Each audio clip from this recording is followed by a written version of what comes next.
Hello, Soul Tribe. Hello, Soul Family. Welcome. Welcome to this channel where we heal and integrate because consciousness is the new frontier. We are healing, removing distorted perceptions from our psyche. We are integrating, remembering the truth of who we are. And who we are is the divine human spirit.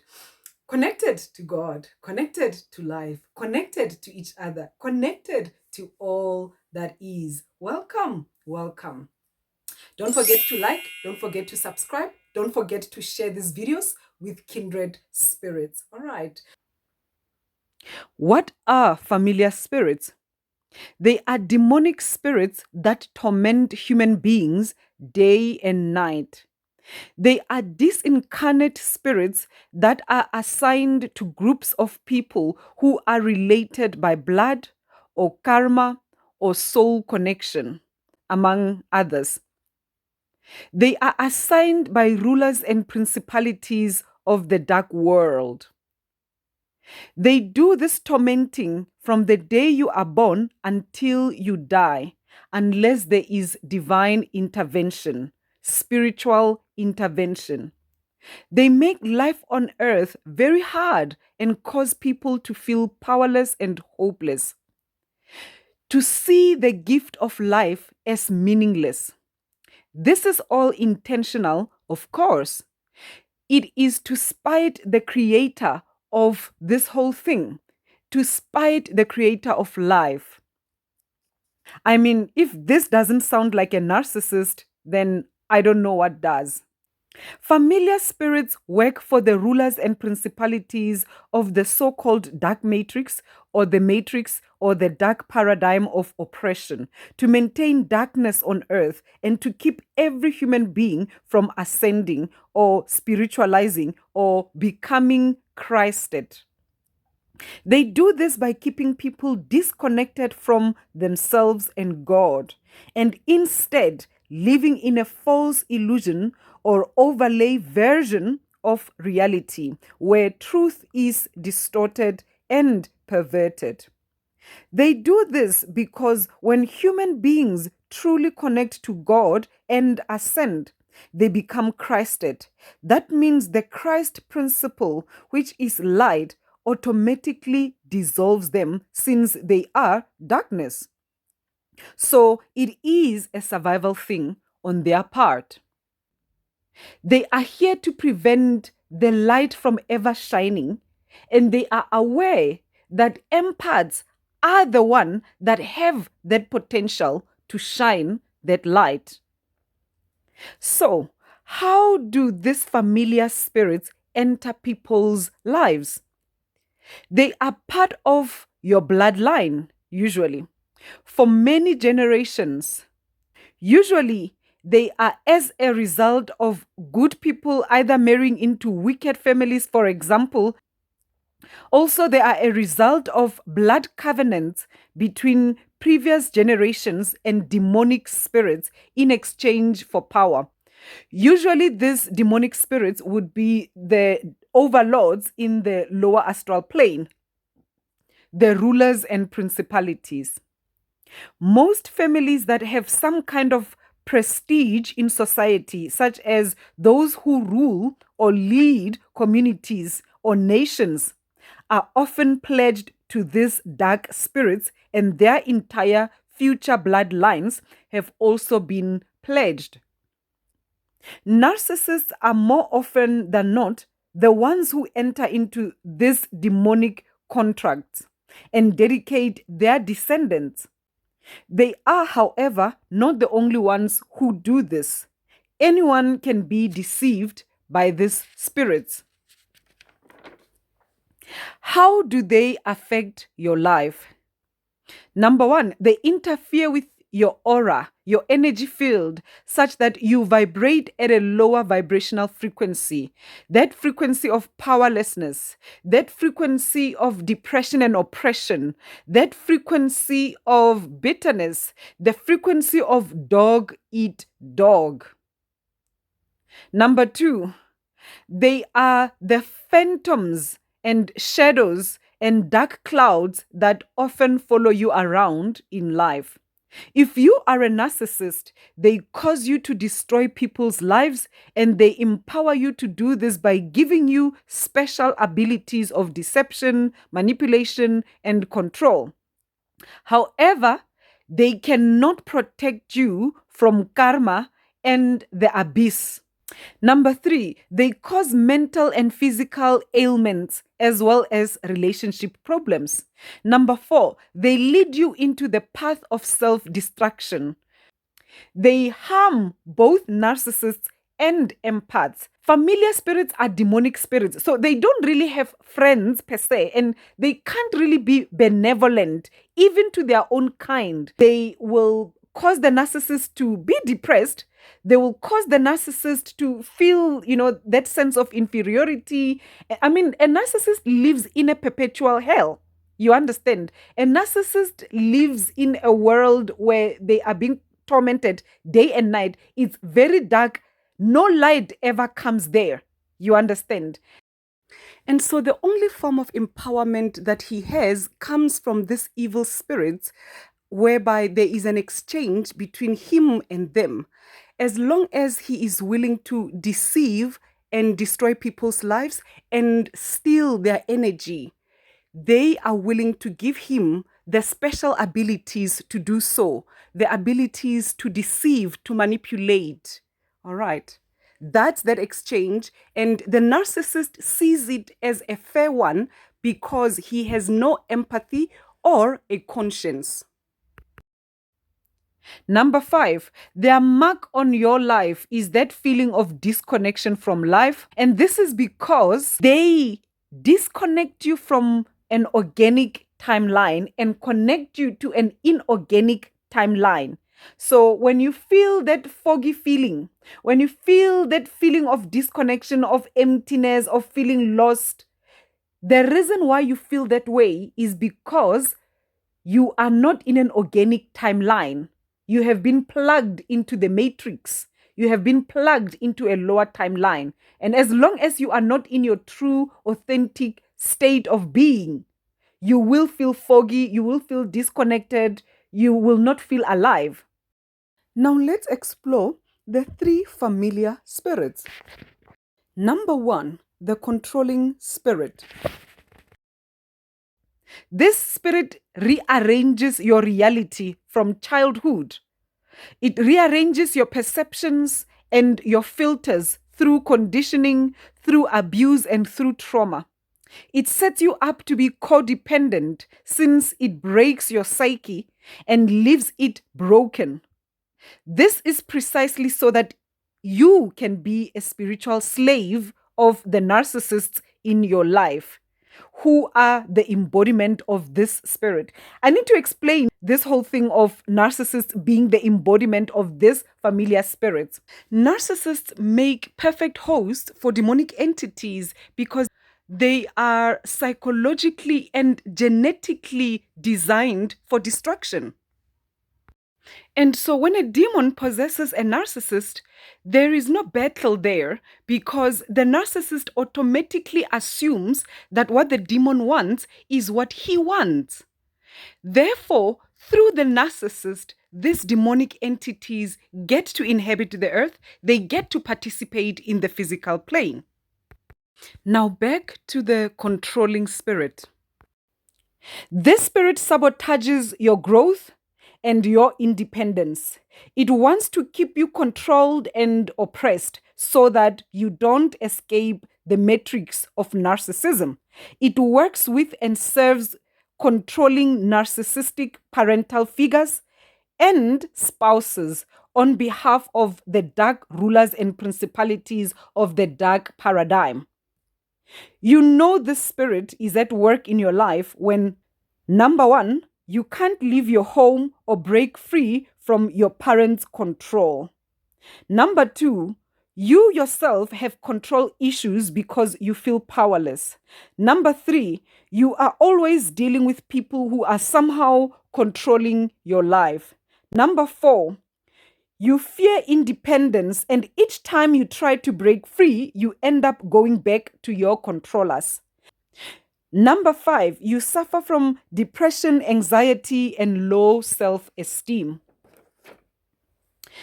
Let's look at the second familiar spirit, which is a spiritual spouse. The familiar spirit of every family will make sure that the empath in that family is primed for a relationship with a narcissist. This familiar spirit, how it works through the spiritual spouse, is that you have a spiritual spouse that is assigned to you. And they don't come alone. They usually come with a team of a whole lot of other dark and demonic spirits. But on the top of their little food chain, you've got these 3 spirits. They assign a spiritual spouse to each and every child. This spirit exposes you to sexuality before the right time, and it steals your innocence. The spirit will have sex with you in your sleep and in your dreams. It will cause you to have some kind of sex addiction, such as porn and a whole lot of other perversions when it comes to sex. This spirit loves narcissists and will make you unnaturally attracted to them. And it will also make sure that you are not attracted to healthy partners. It will make sure that you find other empaths repulsive. You know you have the spiritual spouse when, number 1, you are only or mostly attracted to narcissists. Number 2, you are addicted to sex or have an unhealthy relationship with it. Number 3, the people you enter into relationships with are mostly, if not always, narcissists. Number 4, you have sex in your dreams. Having sex with a monkey or some very strange creature or some shadowy figure, or you will have dreams about, perverted sexual activities, basically. Number 5, you have uncontrollable sexual impulses, especially around narcissists.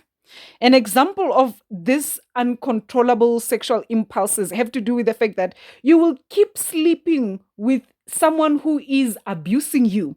And it will be like, despite how much this person has been abusing you, you will still find them highly attractive and you will still want to keep sleeping with them, having sex with them.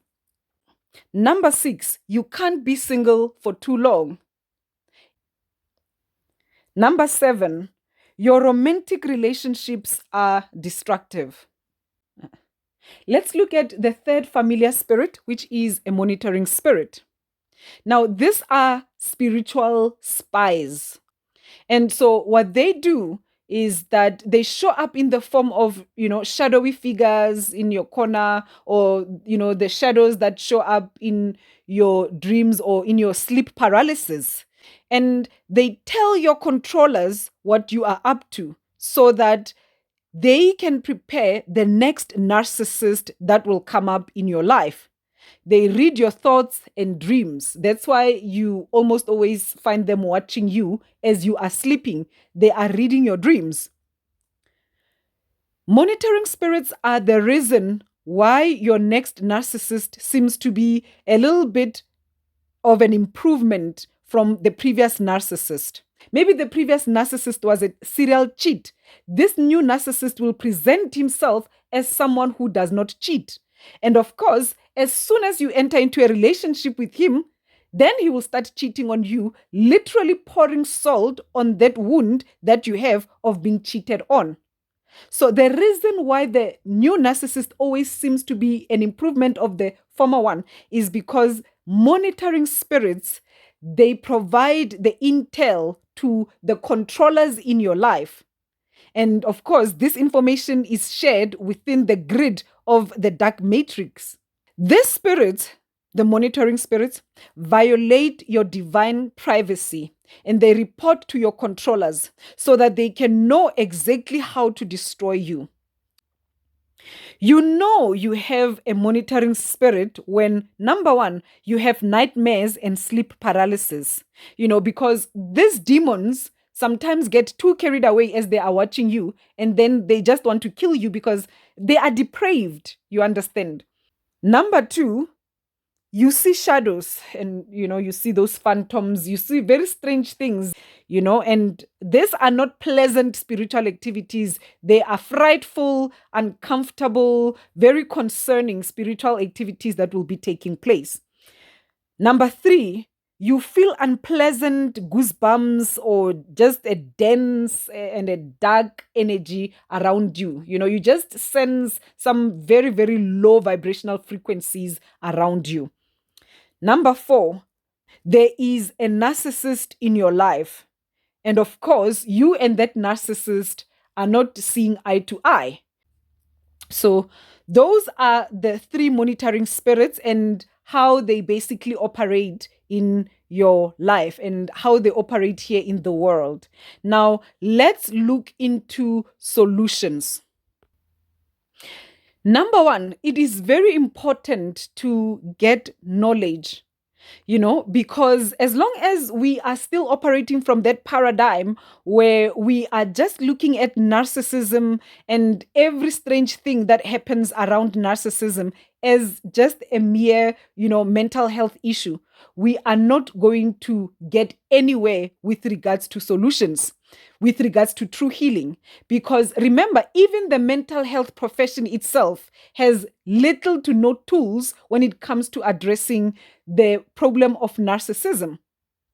And so you as an individual, you have that responsibility to look for an appropriate solution to this effect.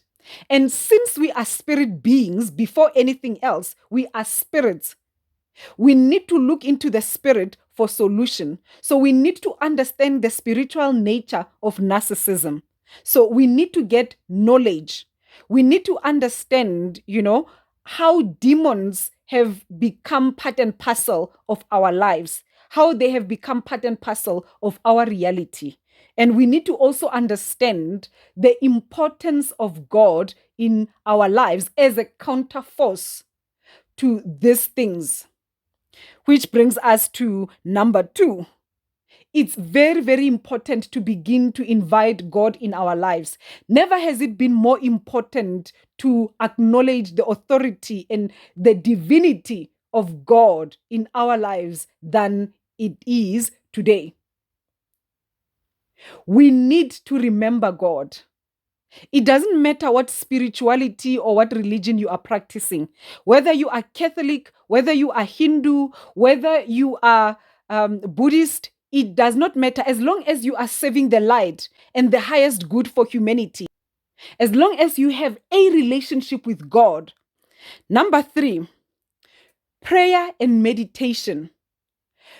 If you are dealing with demons, and this is one of the reasons why narcissists and the world at large, which has been terraformed by narcissists, this is why they don't want you to understand that narcissism is a spiritual thing, because they don't want you to pray and cast demons. They want to invalidate the only power that you have, which is God, because only God can destroy narcissists. Only God can destroy the demons that are at work in them. Only God can dismantle every plan of dark forces in your life and to raise that vibrational frequency so that the environment is just not conducive for lower astral entities.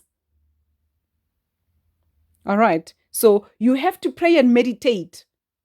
It's very important because that is how these demons then get to experience their karma. This is how they also become disempowered, dismantled. This is how they are also get to be sent into the abyss where they belong. So as you are praying there, you are calling on Archangel Michael because they know him very well and they are afraid of him. They are afraid of the archangels. They are afraid of Jesus Christ. They are afraid of Buddha. They are afraid of Shiva. You understand? They are afraid of the ascended masters. They are afraid of God. Okay, so you generate the presence of God in your space using whatever tools of the light that are available to you in accordance with your religion or your spiritual practice. But you do whatever it is that is necessary to make the environment inhospitable for demons and their hosts. Number 4, it's very important to heal and integrate, because you have no idea the level of distortion that has taken place in the psyche of humanity as a result of the presence of these demonic entities in our lives. All right. So it's so important that we heal and integrate. The work of healing is removing distorted perceptions from our psyche. So we are no longer seeing life from that upside down perspective, but we are seeing life for what it really is. We are seeing life with clarity of vision. We are allowing God to lend us his eyes so that we can see with the eye behind the eye, so that we can hear with the ear behind the ear, and feel with the heart behind the heart, getting in touch with true reality, disconnecting ourselves from distortion, unplugging ourselves from the matrix of narcissism, and plugging ourselves into true reality, which is God, which is source, which is life, which is creator of all things. When we integrate is when we begin to remember who we are and the authority that has been given to us by the Christ essence, the Christ principle, Jesus Christ, that authority that we have been given to trample upon serpents and scorpions. We have that authority. This is why they don't want us to understand the spiritual nature of narcissism. Because as long as we don't understand the spiritual nature of narcissism, then we will not understand the authority that we have over these demonic creatures. We remember who we are. We are divine beings. We are children of God. We are sons and daughters of the Most High. And we are here to bring an end to a dark age. It does not matter what plots, what plans they do in darkness. God is the creator of all things. They are not a match for God. But we are not alone. We are walking with the creator of all of life. And we will not bow to them, because we are sons and daughters of the light. We will not bow to darkness. We will not bow to controllers. We will not bow to manipulators, deceivers. We will not bow to demons that are oppressing humanity. We will not bow to darkness. We bow only to the light. Number 5, we want to cancel contracts. All those contracts that we have been entered into unknowingly by our ancestors, by dark narcissists in our previous generations, in our ancestral bloodlines. We want to cancel those contracts. And it is through the help of God that we are able to cancel such contracts. So according to your spiritual practice and your religion, you apply those necessary measures and then you cancel those contracts. Number 6, you establish boundaries and you apply discernment. All right. So boundaries are very important. I know there are some spiritual practitioners that will say you don't have to have boundaries, you have to just shine the light. Boundaries are a defining line that says this is where I begin and where you end. You understand? This is me, this is you. This is what works for me, this is what doesn't work for me. This is what I will tolerate, this is what I will not tolerate. Those are boundaries. So just because you are shining the light doesn't mean that you should not have unique preferences. All right? Because this is how narcissists come in and infiltrate your psyche. Because when you don't have boundaries, anything goes for you. And this is how narcissists have wreaked havoc in the lives of many people, because boundary lines are blurred. And narcissists love operating in gray area spaces. So you apply those boundaries, you learn about them, you establish them, you are firm with them. All right. And then you apply discernment. You want to be able to recognize these demonic spirits in the form of human beings.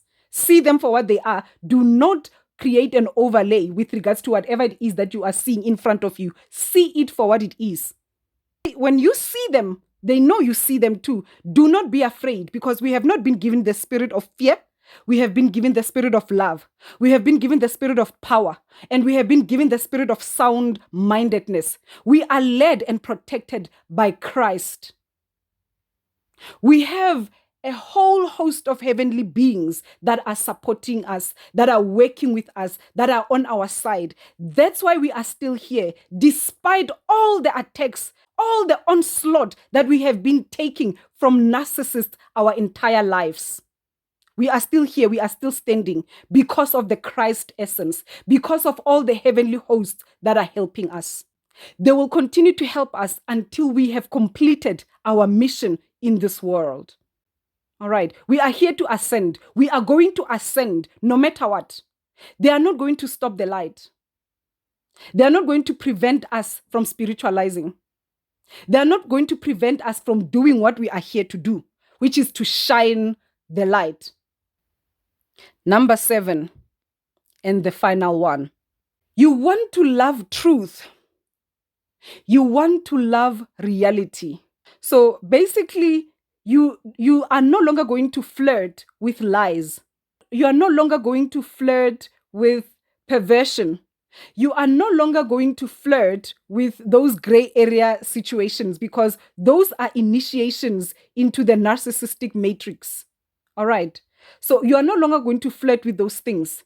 So if you are going to lose friends, if you are going to lose people in your life, go ahead and lose them. They were never meant to be there in the first place. Because what's the purpose of having everything and losing your soul?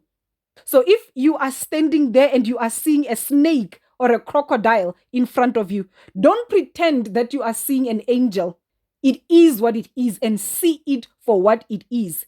And many a times, being able to embrace truth and reality is going to hurt. Because sometimes the truth means that the people that you wish so desperately to love you, they do not love you. In fact, not only do they not love you, but they are all out to destroy you. You understand? So you want to embrace truth. You want to love truth more than you love the things of this world. All right? Because that is your salvation. Because when you love truth, you are loving the Christ. Because the Christ is the way, the truth, and the life. And that's what you want to attach yourself to. If you are an empath, that is your path. You understand? That is your path. There is no other path for you, because any other path is destructive towards you. Any other path is a snare of the fowler. Any other path is a distraction, is a trap. All right. That's all I have for today with regards to familiar spirits that are working with narcissists. Thank you so much for spending time with me on this transmission, Soul Tribe, Soul Family. Until next time, remember, consciousness is the new frontier. Namaste.